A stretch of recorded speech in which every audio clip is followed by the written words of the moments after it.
Now, Andy, I've got to tell you, I said this when you first walked in the studio. There is a 13-year-old girl who is the biggest Durani in the world that is sort of trying to keep it together right now. So I'm hoping this interview is going to go well, but it is absolutely brilliant to see you. And it's lovely to be here. It's just, and I've been listening to the album all weekend. It's so good. Thank you. It's the one that got me back. Yeah. Into a good place. And sort of quite unexpected that when the whole thing, when I got offered the record deal, I think I was 57 years old. And I got offered a record deal. So I'm like, let me think about that. Okay, yes. And then from there, aside from being interrupted with this horrible disease, that in itself was quite amazing. And about 2 years earlier, I'd been working with the Ting Tings, Katie and Jules, and did their third album with them, and that really kind of got me back into making, writing, and sort of just throwing caution to the wind. And we locked ourselves in a studio in Ibiza for a few months and made this great little record. And then shortly after that, I got a call off Hartwig, the CEO of BMG. Will you make a record? And I'm like, any old record.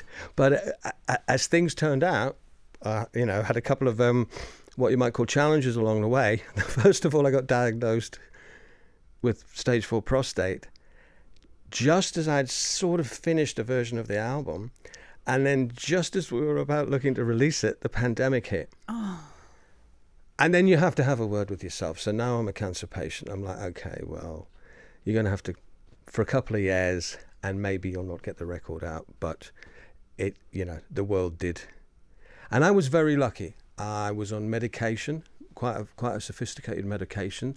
So my treatment, unlike a lot of people, didn't get severely interrupted in the pandemic.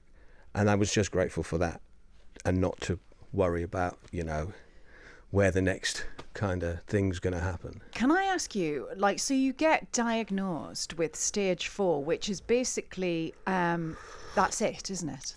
What did they say to you?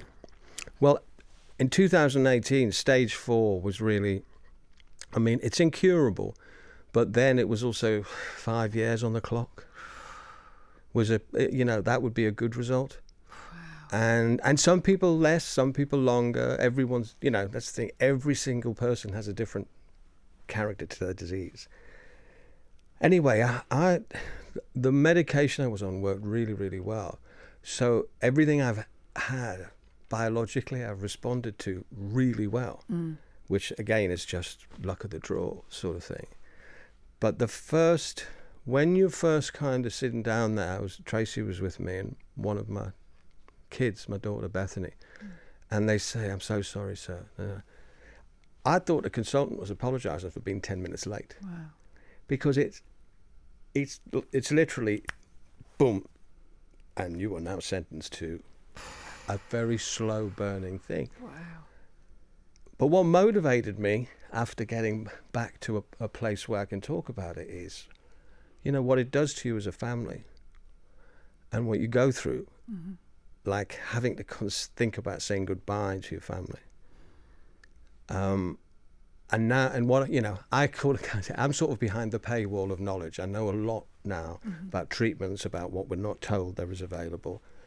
And anything I can do to help people avoid having to go through what we went through, so early detection, PSA tests, genomic tests, MRI tests, you can find out this stuff early, because people mistake the symptoms, bone pain for arthritis, and there's a lot of disguise in the disease, so to speak. So just what you have to go through as a family, and then at the end of the day, you're the one that they will get left behind. Bang goes the inheritance, kids. I'm still here. No, but But it's all of that, and the family must have been devastated. You must have been devastated. It must have been, you're staring that in the face. How did you cope with that, about just like leaving your family? You've been with Tracy for over 40 years, haven't you? Yeah, we've been married since 1982, so we're all one family. Yeah.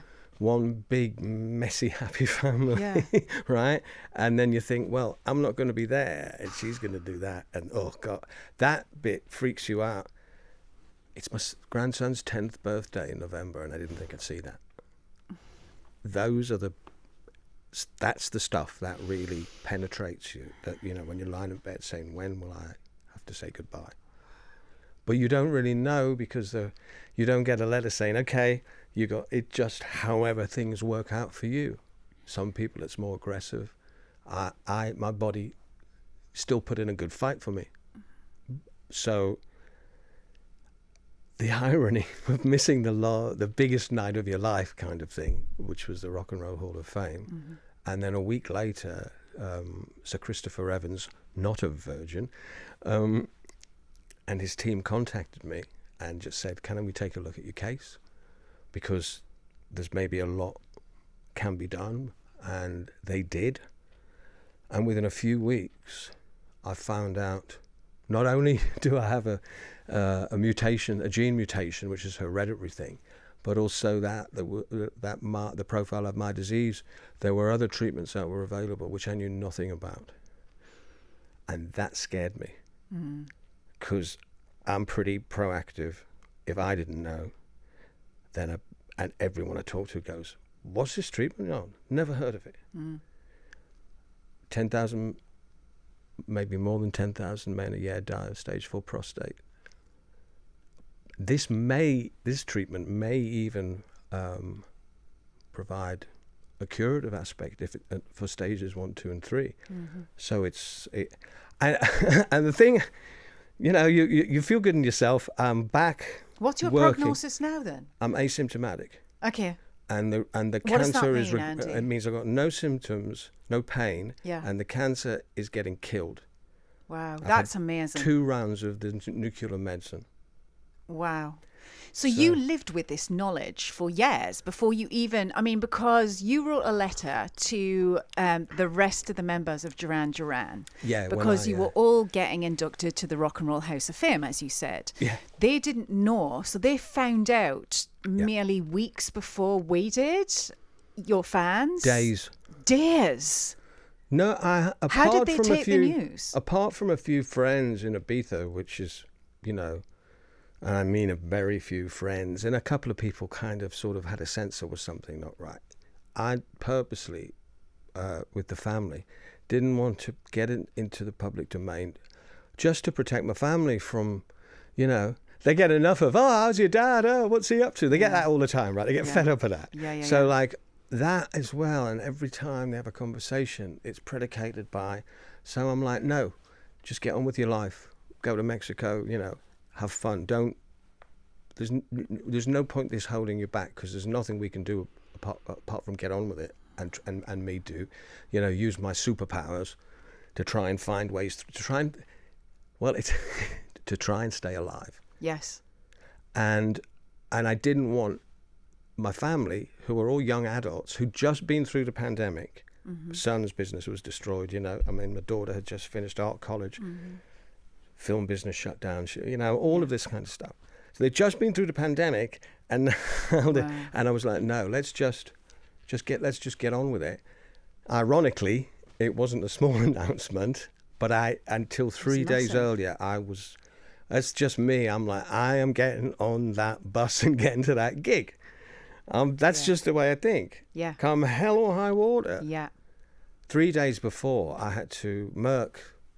You know Merck, Niall's manager, Merck Mercurialis. Yes. Merck's been amazing helping me with this, and he would have had a private plane come to Ibiza. They were gonna, and I'm like, you know, I've got to have a word with myself, and that I call it Duran denial.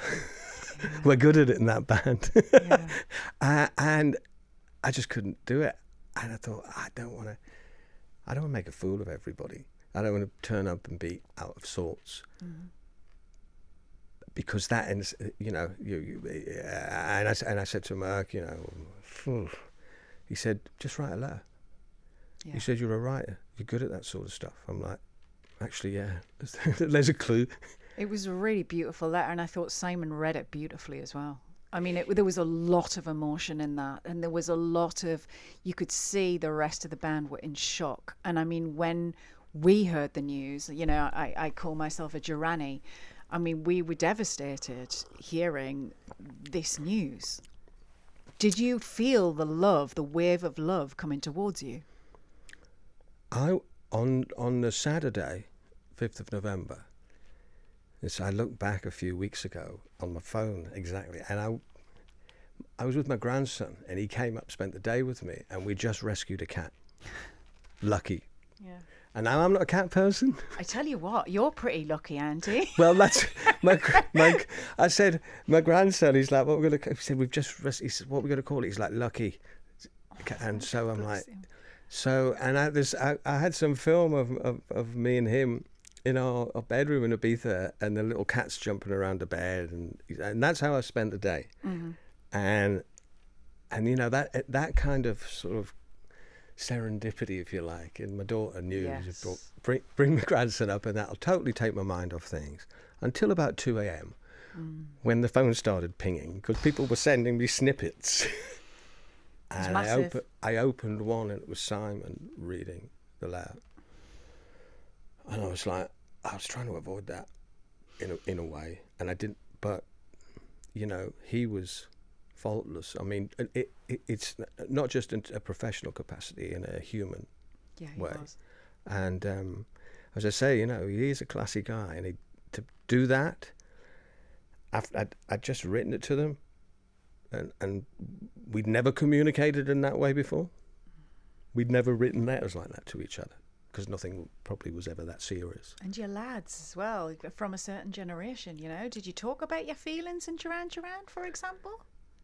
Not really. Exactly. We just bitch about everybody else. This is what I hear bands do. But this is one of the things one of the points that sort of motivated me is guys don't brother up and go, like, you go down a pub, have a few pints and talk absolute nonsense to each other, right? You'll rearrange a football team, right? And you will go, I cannot understand what my wife meant when she said that. Yes. Please explain. But what you won't do is go, are you getting up in the night having a few too many? It's not just a beer, is it? Are you, you know, is it, you got any aches? Is it not quite working properly? Mm-hmm. Bloke stuff. Won't talk about it. No. Now, if you did, because this is happening to guys in their 40s and 50s now. It's dropped a generation. Yep. So, like, just do that. Talk about that. And it's like, once you've had a few beers, you'll talk about anything. But we're not aware. We're not wired to go, are we okay? We're just like, of course I'm all right. Yes. I'm all right. There's nothing wrong with me. Aye. That's what, you know. Yep. So when I went public and started speaking to all my mates and people I know, they're like, PSA test, what's that? Yeah. I'm like, 100 quid, just go and get one. You see, you could be saving lives with this, Andy, talking about this. Well, I think since I've spoke about the treatment, there's been a lot of people inquired about it. Yeah. Who are, well, you know, the numbers on cancer are staggering. Yeah. Right?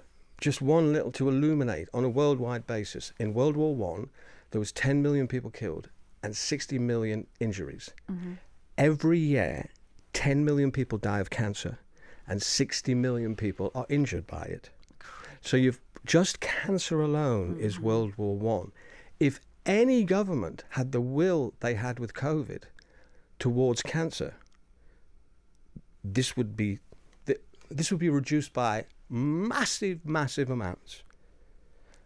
Prostate cancer, there's about 10,000 men a year in the UK because they can't get any treatment beyond chemotherapy. It's terrible. So, you know, when you become alert to knowledge is power, and, you know, I've got no master plan. It's just something happened. I happened to release an album, and then why? Because cancer and my career are so, they're holding hands. Yeah. I want to talk to you about your career. We've talked about the cancer. I want to get you onto your music, because music has been something that's been part of your life for such a long time. I mean, you left school to sort of like tour Europe and the UK with several different bands, didn't you? Early. I mean, was it always music that motivated you as a kid growing up, you know, in the Northeast? Yeah. And, well, I started in the working men's clubs. I love that. And I know they're called working men's clubs, and that's not probably good language nowadays, but that's what they were then. But rough as well, aren't they? the Up there, concert they're proper room, rough. the concert rooms weren't. But the bars were all male. Yes. The lounge. Well, we were allowed in the lounge, Andy. Yeah, we weren't allowed in the bar. I know. I used to get that. It's like that comes from, that's some old northern thinking, right? Yeah. But the concert rooms were, and some of them were, 1,000, 1,200, huge places. Yeah, massive. But there was this thing called getting paid off, which was 2 45-minute sets. Yeah. And if you messed up on your first 45 minutes, you got paid off half your fee, and then you had the embarrassment of taking your gear down.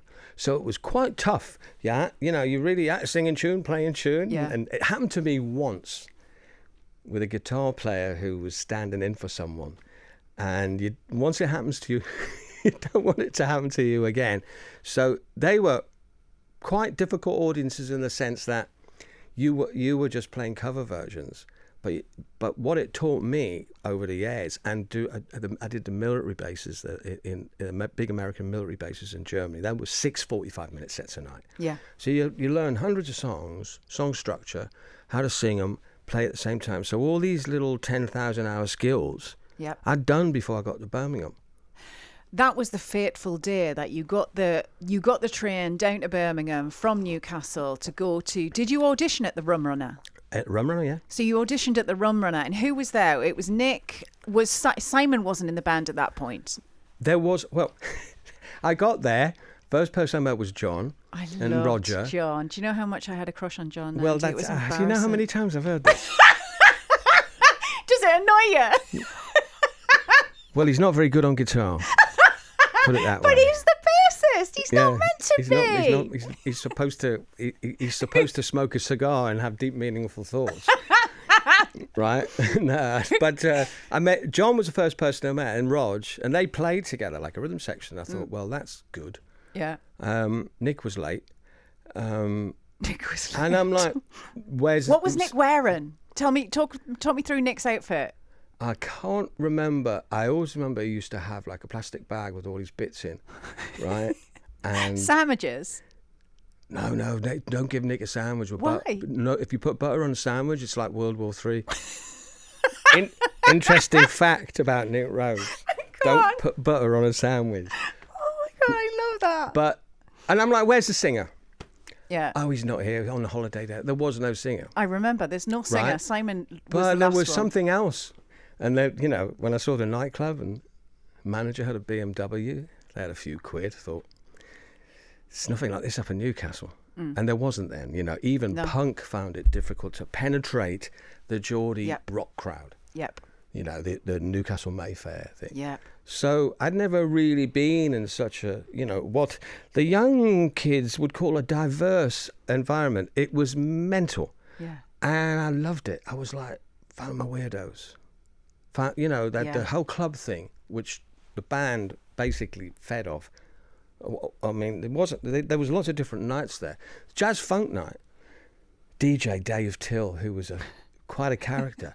But when you listen to all that jazz funk stuff, that's where John got a lot of his bass kind of influence from. So the club was just like amazing, and when the nights out we had. And then Simon arrived late, didn't he? Simon was the later addition, and he turned up in bright pink leopard print trousers, I remember. Well, both me and him have been found guilty of wearing leopard print pants, first of all. I love it! Both of us, the outsiders, both had a pair of leopard print. Anyway, he did, yeah. He was rather tall. Yes, he is tall. And he had a book of poetry, and the first thing that I think he kind of got out was Sound of Thunder, the sort of lyrics for it, and I think that was the first thing we put together. But there wasn't a lot of stuff when I first joined. There was Girls on Film was the only thing. Oh, that was such a and that was kind of tune. like, that's good. You just look for little nuggets. I'd been trying to find a band that might do something since I was 13. Yeah. So this was the first time I was like, these guys have got like this kindred, spirit that I've got, and immediately the differences were quite stark between us, but That's the really how it could interesting work. thing. That was really interesting, Andy, because I always thought there was like, you were quite, this album's really interesting because I feel like you were always the rock element of Duran Duran. Simon was quite punky. Nick was quite arty. John was just, quite, that funky Well, you had bass a line. crush on him, so you're biased. I think he's brilliant. And, Roger held it all together. Roger's steady. Roger's the steady one. Literally, in life and in terms of his Yeah. playing, as steady as a rock. Yes.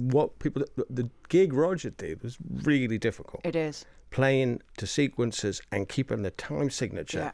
on, and that. And we were quite ahead of the game then. We were running a lot of sequences and electronics. Yep. With the drums, and he had to wear headphones, and it was more complex than your average show. But one of the things that straight away was that, unlike other bands of the time, the guitar was just as important to those guys. Yes. Right? That was the I thing. played through a Marshall. Yeah. All those Duran records Yep. were made. I used Marshall amps. Yes. And that Rock Edge. Yeah, exactly. And that's what I think really was one of the elements that carried you to this worldwide success that you had as a band. What was it like in the middle of it? Were you able to experience it? I think it's probably like bungee jumping, but it never stops. Talk to me. What You do just you mean? keep going, like, the thrill of it. Yeah. There's a certain point it gets to where it's like, what the happened? Yeah. And what? And then in the 80s period, American success was a big part of your career because a lot of the rest Yeah, of the world didn't exist in terms of accessibility. So when that sort of happened, and then you're going into those big arenas, because we didn't have an O2 then, So you go in these American arenas and they're 20,000. Where did that come from? And it's just magnificent. It's the only way I can describe it. And then it's like, okay, I need to go home. Yeah. Get back to who you are. Then Put your feet on the ground. Between the ego and the alter ego and who you are and the character you're playing and all this stuff, which you really don't think about in your kind of mortal naivety when you're that young. Yeah. You just do it, make it up as you're going along. But when you sit back from it, it's hold on, I don't behave like that at home. What was the sort of like the experience? Like, you were, not only did you play Live Aid once, you played it in two different bands. Yeah. I mean, that must have been, you and John, did that. But I mean, did you know at the time that this was history that you were making?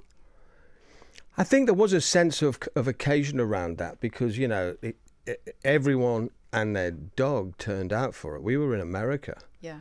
I remember the conversation with Tony Thompson. Led Zeppelin want to borrow your drummer, Andy. What? Which Tony drummer? Thompson played for Led Zeppelin that night. No. Yeah. So Tony also played twice. Once with Power Station, God Once bless with them, Zeppelin. and once with Led Zeppelin. Oh my And God, they I bet you asked would have her- loved to they be had on to with borrow- Zeppelin, would you? We went on after Led Zeppelin, Shut up. right? So Did you meet Jimmy Page though? yeah, Jimmy. Yeah, he came to the last Power Station gig in London before Robert died. Jimmy. What? No, I know that. I know some Was of those Jimmy guys. as a guitarist, Jimmy has to be up there and Jimmy Page invented modern rock guitar Exactly. recording. He came up with him and Hendrix came up with all. Yeah. Funny how they're both called Jimmy as well. He came up with all those tricks, Yeah. and when he took it in his production and his understanding into Zeppelin and how they recorded that and stuff. People still go back and look at those drum sounds and go, well, is there a better drum sound than that? Yeah. So he's more than a guitarist. He's quite an iconic figure in terms of record production. And, a band called Thunder that I helped I put know together, Thunder. I right? know When you. I first met them, they were a band called Terraplane. And that's I was right, like, yeah. And I remember when I see them at the Marquee, and I'm like, you guys should just sound more like Zeppelin. And that's what we did. Yeah. Cranked up the drums, right? Cleared out the record company influence. Because Danny Bowe's an incredible singer. Oh, he's an amazing singer. I mean, not many voices like that. No. Luke writes all the songs. And he's a really good guitarist. Great guitar player. And, and we kind of cleared out the external influences, and then they just let rip. It was virtually the same lineup as Terraplane. Yeah. I just did you guys need to sound more like Led Zeppelin. Yeah. And it's not hard when you go, yeah, what does that mean? It's a certain drum sound, it's a certain space. And that model, that Zeppelin model, still reigns today. I want to get you, Andy, I haven't got long with you. I want to get you onto your work, this album. I just stole everything off Led Zeppelin. And AC/DC. And Prince. I'm hearing a lot of influences in this. I'm hearing Bowie in Getting It Home. No, that's T-Rex I'm hearing in Getting It Home. I'm hearing Big Trigger. I'm feeling Bowie-esque. And there's a really good one on Gotta Give. That riff, like there's a Stones element in there as well. Was it fun playing with all these different elements and styles? Well, Who is Andy Taylor musically, Andy? Because, you've done everything. Well, if you look at, there's a difference between solo artists and bands. So a band has a sound and a style, and it sticks to it or collectively molds it. Mm-hmm. But it's it's a real, it's a fusion. Yeah. Right? If you look at a Prince record or a Robert Palmer record or a Rod Stewart record, think of where those guys go. Robert went from every kind of people to Addicted to Love, Pressure Drop, Didn't Mean to Turn You On. 4 completely different stuff. On every album, he'd do different things. Same Rod. So after working with these guys, producing and playing them, forming bands with them on the side. That's mad. You go, wow. It's actually just, as a solo artist, if you look at Prince, right? What did Prince do on solo records? Everything he could, every influence. Does anyone Played go? Every instrument. He sounds like James Brown and dances like him. Yeah. No one says it literally. Yeah. It's just the influence is powerful. It has to be there because it's what you grew up with, right? So then watch Prince play guitar like Eric Clapton, play blues like Clapton, and Eric Clapton was said, "This is great." He was once asked, "Who do you think is the best guitarist in the world, Eric?" He said, "Eric, you're the best guitarist in the world. What does it feel like?" And he said, "You better ask Prince." Oh, yes, he did. Prince I love that. Plays the blues on guitar. Best gig of my life. Right? And then he has a guy like Michael Bland playing drums, who's like a Tony Thompson. But he had Sheila Ree. Yeah, Sheila Ree was who was a different type of drummer. She was an amazing drummer. And the Latin feel she brought into his music. Yeah. So now so Prince just like whatever he can do, he threw into his albums. Well, I can do a bit of a lot of things. Yeah, and you can tell on this. And it's, so sometimes I've just left the bass from the demo on that I did. All the guitars, all the vocals, the arrangements, write all the music and melodies and structures, produced it, engineered it and mixed it. And I just thought, well, why leave parts of you out in a solo record? Mm-hmm. You can give it to someone fab to mix it, but then all you're going to do is tell them to mix it the way you want to hear it. Yeah. So just do it yourself. Yeah. And I kind of adopted that. Plus, I didn't have much else to do for a few years. And so I could experiment with things and take my time. But everything that I could do, I did. Keyboards, acoustics, basses. I don't play any drums. That's about the only thing I don't do. And then when you need, someone to come in and do string arrangements, Sasha Putnam, he's fantastic. He comes in and helps me with that sort of stuff. But I've always got an idea of exactly what I want. And how to where to go in terms of chord voicings for string arranging. So I just thought, well, I think the best way to try and paraphrase it is, it's the first time I've set the table selfishly for myself. Yeah. Instead of setting it for other people, starting with Simon and go through how many singers I've worked with. Yeah. Mentioned quite a few of them today. Well, you set the table for the singer. Yes. As a guitarist. Yes, that's really interesting. That I just thought, do it for yourself, and write for yourself, and I think Rick Rubin sums it up great. It's like, what's the measure of success? If you love it, and you're prepared to share it with everybody, that's when it's successful, because you love it, and you want to share it, and you really want people to hear it. Yeah. And once you get past that line. You can't make people like it. Yeah. So you've got to enjoy what you do. Yeah. And love it, and then just let it go. Yeah. I want to ask you, we haven't got long left, what is Andy Taylor's highlight of his career? There was a gig we did in 2003, the first Duran gig when we got back together, which I think was at the Forum. 2,200 capacity. And I remember Rob Hallett, our long-suffering promoter and friend, in fact, the guy who introduced us to EMI, Rob. And we put it on sale, and I think there was like 200,000 ticket applications in 10 seconds. The Ticketmaster crashing on a Taylor is not a new thing. Yeah. Good name, right? Yeah. It crashed. Yeah. But it was the first show that my kids were even born, really, that ever saw, a Duran show. And upstairs at that gig, it was full of, you know, they were like, God, so-and-so and so-and-so. I said, yeah, they all turned out. You know, it was because you're loved. Duran Duran are loved. When we walked on, I remember walking on stage. I knew my kids were in the audience. That a thing just went off. I think we started with friends of mine. Yeah. And I was like, wow. And I'm looking at the rest of them thinking, it ain't been this good for you like the past few years. It's only when the five of us. And that's a hard thing to do now. Yeah. You know, it's not. And I always like align it to a football team. You know, they've got a lineup now. And I'm like, Ronaldo, where do you play him? Yeah. I'm full of goals, but also lip. Yeah. and I don't work well with management. Yeah. Yeah. So, but when we have done, and it's, you know, and that wasn't in the 80s, that was 2003. And I just remember this like, wow. And after the gig, it was the first time I'd ever sort of been with my kids, and they're like, well, yeah. It's like, oh, that's what it's all about, Dad. Yeah. And I'm like, yeah. I said, that's why you can't do it forever. Yeah. Because it, you know, it's too much. It is. And it doesn't explode the way, you know.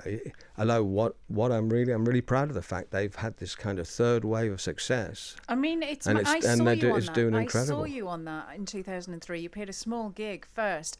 We are literally out of time. I want to know, lastly, what is your legacy, Andy? What would you like to leave behind? That's it. I'm so not thinking about leaving things behind now that, as I said, my black list has gone to a white list. So I'm just thinking about what I can do to add to what I've done work-wise. And what do you want to do? What is left for Andy Taylor to do? Because you have done everything. The next song I haven't written. Wow. And the one after that. And I don't know where they're going to come from, but as long as they keep coming, that's why I'm loving the fact that I can still do that. Well, congratulations on this album. It's absolutely brilliant, and it has been an absolute honour to have you here.